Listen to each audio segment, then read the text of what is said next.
Na minha caminhada cristã, desde a minha conversão até aqui, eu sempre ouvi frases a respeito de oração, do tipo assim: fulano tem a oração bem forte, o apóstolo daquela igreja tem uma oração extremamente poderosa para a sua vida, a irmã fulana, ela tem uma oração da fé, ela ora e as coisas acontecem. Esse tipo de oração é, na verdade, uma compreensão popular de oração. O que vem a ser essa compreensão popular? Eu creio que essa compreensão popular, que não apenas alguns evangélicos têm, mas também a grande maioria das pessoas, entre aspas, leigas na fé, pessoas que não são religiosas, é uma compreensão que essas pessoas possuem. Primeiro, eu diria que é uma compreensão que o poder da oração está na pessoa que ora. O poder da oração está na pessoa que ora. É como que existem algumas pessoas especiais, algumas pessoas ungidas, que elas têm o poder, elas têm uma maneira de fazer com que Deus abra a mão para estender um milagre na sua vida. Essas pessoas, elas oram de alguma maneira, elas conseguem fazer alguma coisa que Deus não tem outra saída, Deus não tem outra escapatória. Então o que Deus faz? Ele dá um milagre para você. Quer dizer, Deus abre a mão. E nós chamamos isso de oração da fé. Por exemplo, eu tive a oportunidade de estudar bastante a Igreja Universal do Reino de Deus. Inclusive meu TCC foi sobre isso. E lá, a frase deles é assim: aqui Deus funciona. Aqui nós fazemos Deus funcionar na sua vida. Não é que nessas igrejas batistas, presbiteriana. Não, aqui acontece milagres. Por isso que tem um culto deles chamado a reunião dos 318 pastores. Não é um pastor. Aqui é só um, né? Lá é 318. E aí eu fico imaginando, porque veja bem, a compreensão é como que o poder da oração está na pessoa que ora, em fé. Então, digamos um exemplo, digamos que você esteja desempregado e você queira que o pastor Léo ore para você conseguir uma vaga no seu emprego, para você passar naquele concurso público. E aí eu vou orar pela sua vida. Aí eu oro, no nome de Jesus, que o irmão se dê bem numa entrevista, ok. Agora eu sou um pastor. Agora imagine você ir numa igreja e que tem 318 pastores que oram pela sua vida para vaga de emprego e com fé. Pergunta, se você vai ter mais oportunidade de conseguir emprego aonde? Aqui na Batista ou lá no Universal? Esse conceito popular de oração lá, porque lá são 318 pastores, é muitos pastores. Aqui é só um pastor, é um pastor pequeno ainda, tá, entendeu? Então lá é com fé. Aqui não, aqui a gente é bem tradicional, então você tem que ir num lugar com muita fé, entendeu? Então, dependendo do lugar que você for, maior possibilidade de Deus colocar um milagre na sua vida. Amém. Segundo lugar, amém está amarrado. Segundo lugar, esse conceito popular de oração é achar que Deus está lá em cima no céu, desocupado, sossegado, dormindo, na boa, ok. E você está extremamente preocupado com tudo. Você está preocupado com a evangelização da África, você está preocupado com o problema político do país, você está preocupado com a sua família, com o seu pai que está doente, com o seu filho que está na escola, com a sua família, e Deus está lá assim, tudo de boa. Então você, com a oração da fé, você deve então chamar a atenção de Deus, você deve cutucar a Deus, você deve falar: olha Deus, eu estou aqui sofrendo. Você então tem que fazer alguma artimanha para chamar a atenção de Deus. É como que você está totalmente preocupado com o mundo e Deus está lá assim de boa. Lembra aquela música que, graças a Deus, eu não escutei mais na rádio? É uma música evangélica que ela fala assim, é como Zaqueu, né? Como Zaqueu, eu quero subir. o mais alto que eu puder, só para te ver, olhar para ti. Tudo bem. Aí vem, né? Chamar sua atenção para mim. Quer dizer, de alguma maneira Deus está lá fazendo alguma coisa no céu que eu não sei, e através da minha oração eu vou fustigar Deus, eu vou fustigar Deus para que Ele olhe para mim. Então essa é a compreensão popular que nós temos da oração, que a oração depende da pessoa que ora, e melhor, que Deus está lá no céu sem fazer nada, e eu que estou orando tenho que cutucar Deus para Deus agir, certo? Agora vamos ver o que a Bíblia fala sobre oração, acho que é melhor, né? Então vamos lá em Atos capítulo 9. Eu acho que faz mais bem para a saúde ver o que a Bíblia fala do que eu ouvir aqui. Atos capítulo 9, a partir do verso 1.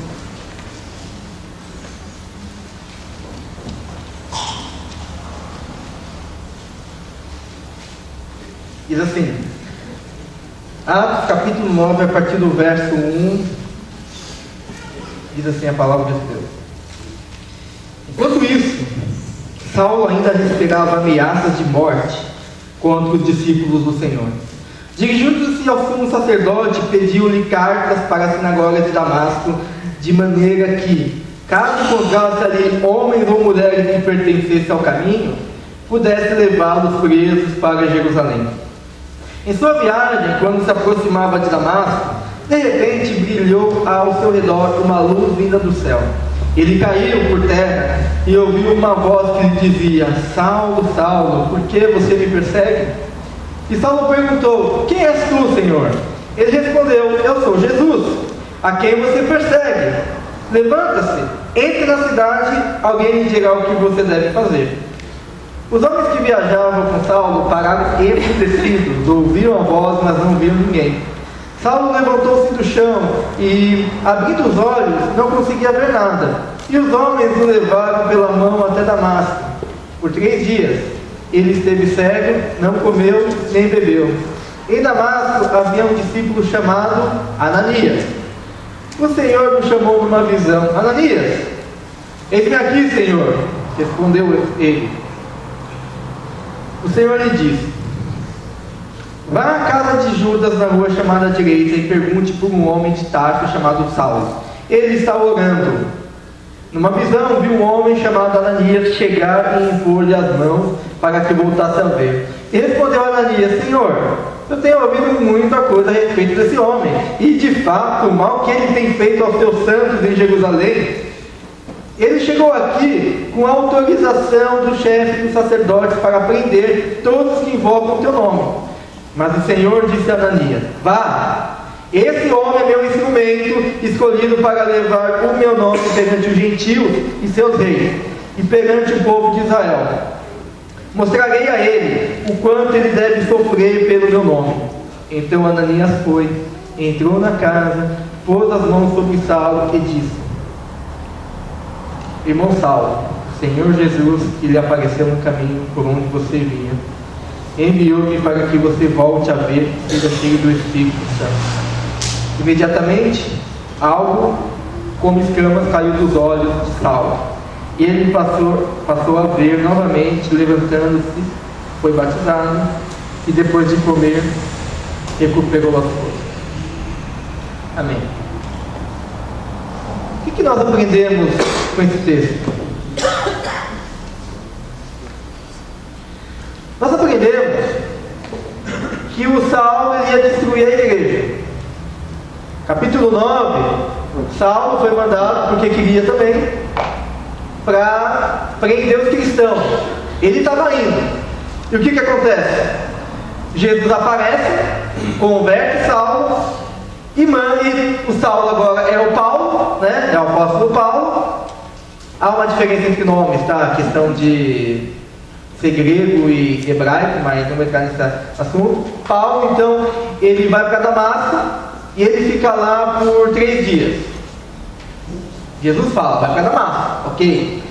Em Damasco, Jesus falou com Ananias numa visão: olha, o Saulo está lá em oração, e ele viu um tal de Ananias que ia colocar a mão sobre ele, e aí então o Saulo ia ver.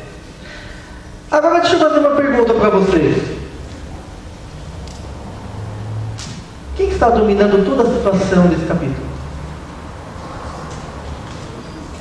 É Paulo? É Saulo? Saulo está caído, está certo. É o Ananias? Ananias? Não sei. Quem está mais preocupado em que a palavra de Deus seja pregada? Quem está mais preocupado em que a vontade de Deus seja feita? É o Ananias ou é o próprio Deus? É Deus. E aliás, se você for... isso eu estou no capítulo só. Se você for ver todo o livro de Atos dos Apóstolos, você vai ver que Deus está extremamente preocupado em anunciar a palavra dele. Tanto é que, por exemplo, Atos capítulo 1, verso 8, quando os discípulos estão lá com medo, Jesus vai dizer o quê? Olha, vocês receberão poder quando o Espírito Santo descer sobre vocês. É como que os discípulos só fizeram o que fizeram, não porque eram cheios de fé, não porque eram tão dedicados ao Senhor, não porque eram todos bonitinhos, santos, não. Eles fizeram o que fizeram porque o Espírito Santo estava sobre eles. Quem que é o grande protagonista da história? É Deus. Quem que fez o que fez? É Deus. Por exemplo, Atos capítulo 13, verso 2, Deus fala para a igreja de Antioquia: separa-me Barnabé e Saulo para a obra que eu tenho que a cumprir. É uma obra que você separe Barnabé e Saulo. Pergunta-se: foi um apóstolo ungido que determinou em nome de Jesus que acontecesse isso? Foi um pastor que falou assim: olha, eu profetizo agora que o Barnabé e o Saulo sejam separados para a obra? Existe isso? Há cabimento dessa compreensão aqui no texto? Não. Quem está determinando tudo aqui, quem está cuidando de tudo aqui, é Deus. Quem está extremamente preocupado aqui, é Deus. Então, a partir disso, surgem algumas complicações. Se Deus possui o poder para realizar qualquer coisa, e se Ele está atento para fazer tudo, e se Ele vai fazer a vontade dEle mesmo, pergunto: por que você tem que orar? Se Deus vai fazer realmente a vontade dEle, vai fazer, por que eu oro? Por que eu vou orar então? Ou você acha que Deus vai fazer o que você quer? Porque tem gente que ora fazendo o que Deus quer que eu faça. Então vou orar para Deus mandar chuva. E ai, se Deus mandar chuva, porque eu sei o que é bom para o planeta, eu sei o que é bom. Então, pergunta-se: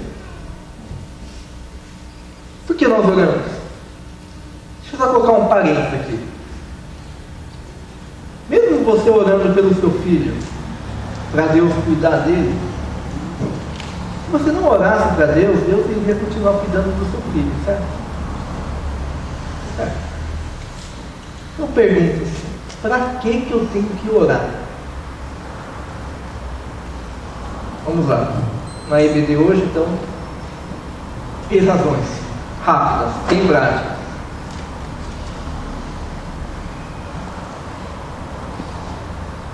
Você deve orar.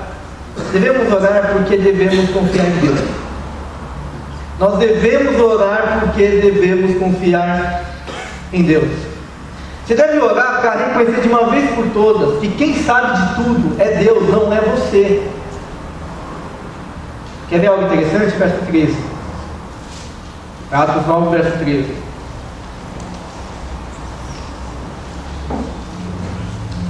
O Ananias responde para Deus assim: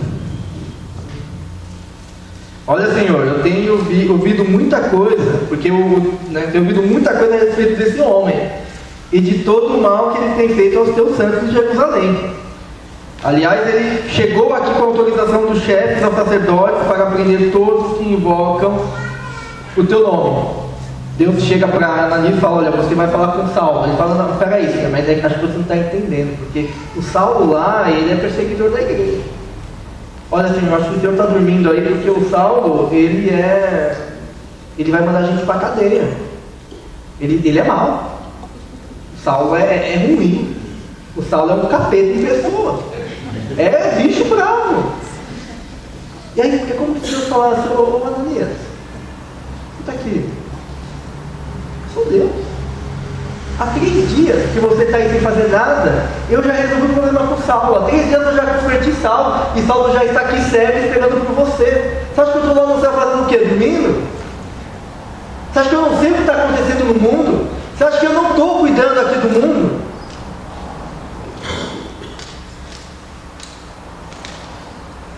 Sabe o que eu percebo isso na nossa vida?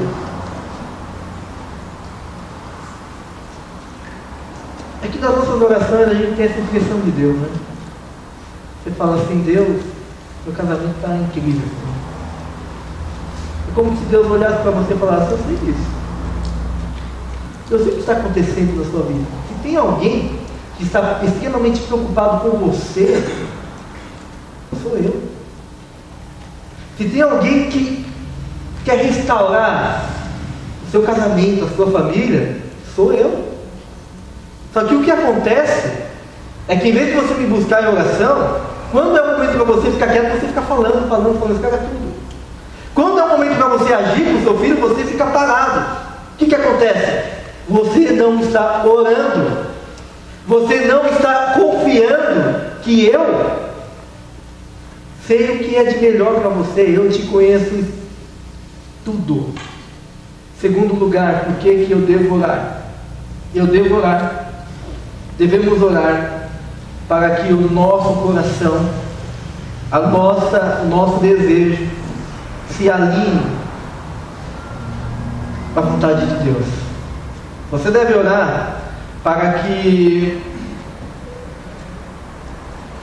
seu coração fique sintonizado, fique assim, ok, assim, com o plano de Deus. Quer ver? Abre aí 1 João capítulo 5, por favor. 1 João capítulo 5, a partir do verso 14 e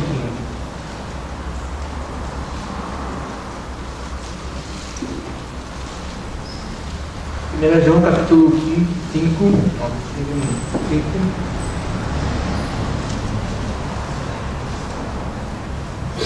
versos 14 e 15.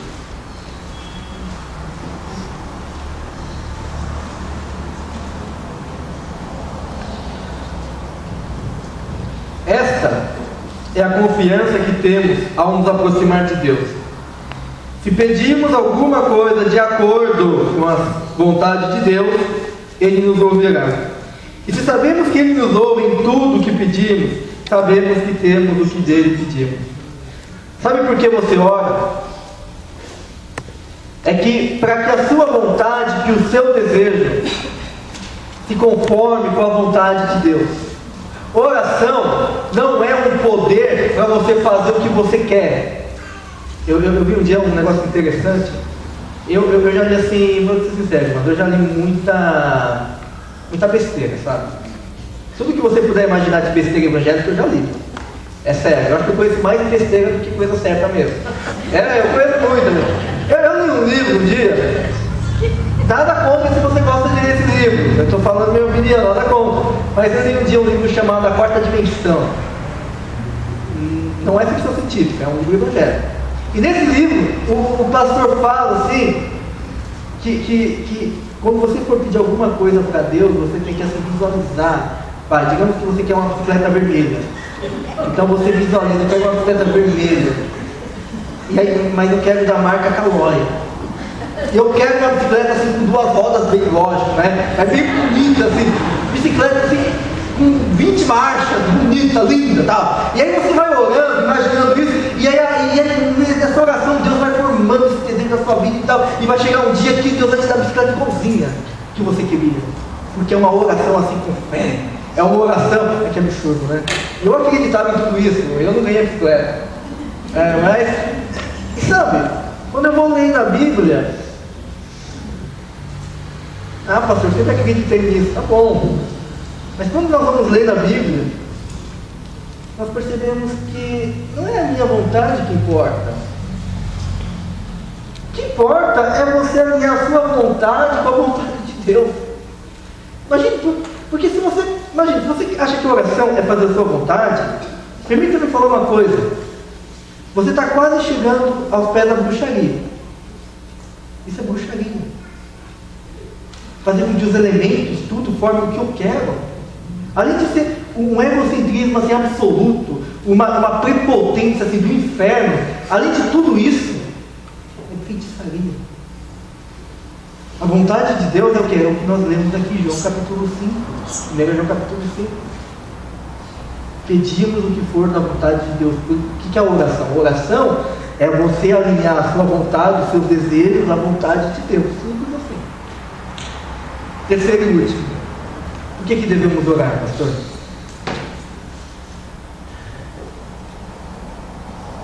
Devemos orar para fazermos parte do que Deus está fazendo no mundo. Sabe por que devemos orar? Devemos orar para também fazermos parte do que Deus está fazendo nesse mundo. Por que o Ananias aqui, o Paulo e o Saulo aqui foram chamados? Porque eles estavam constantemente em oração. Deixa eu te falar uma coisa.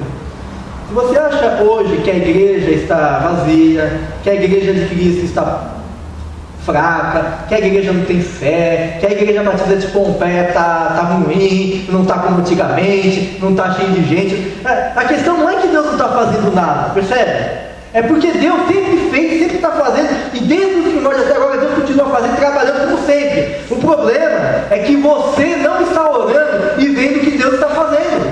Se você acha que está tudo assim parado, que ninguém está evangelizando nada, o problema não é com Deus, o problema é com você. O problema é com você que parou de orar, porque Deus está fazendo. E por que Deus não me chama para fazer? Sabe por quê? É porque eu estou muito mais preocupado com o jogo da Copa. Porque eu estou muito mais preocupado com a Argentina, com o Brasil. Salmo capítulo 25. Salmo 25.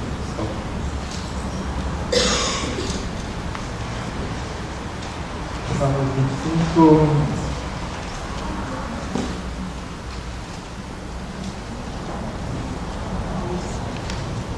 O verso 14 aqui. Verso 14. Salmo 25, verso 14.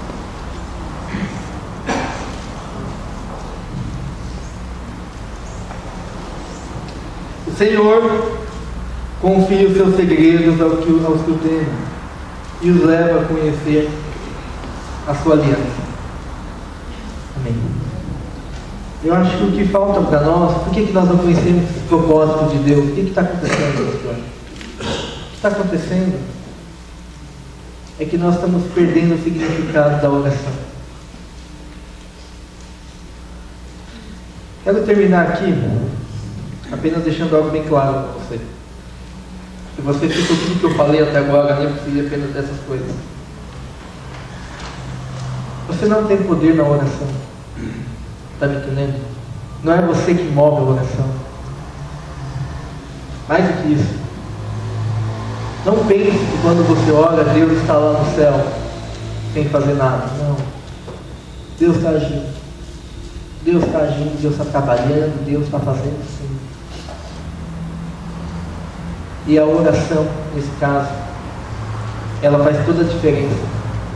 Quando você percebe que não é você o objeto da oração, não é você que causa toda a oração, mas é o próprio Deus. Graças a Deus que é Ele mesmo. Pense nisso. Ore. Ore.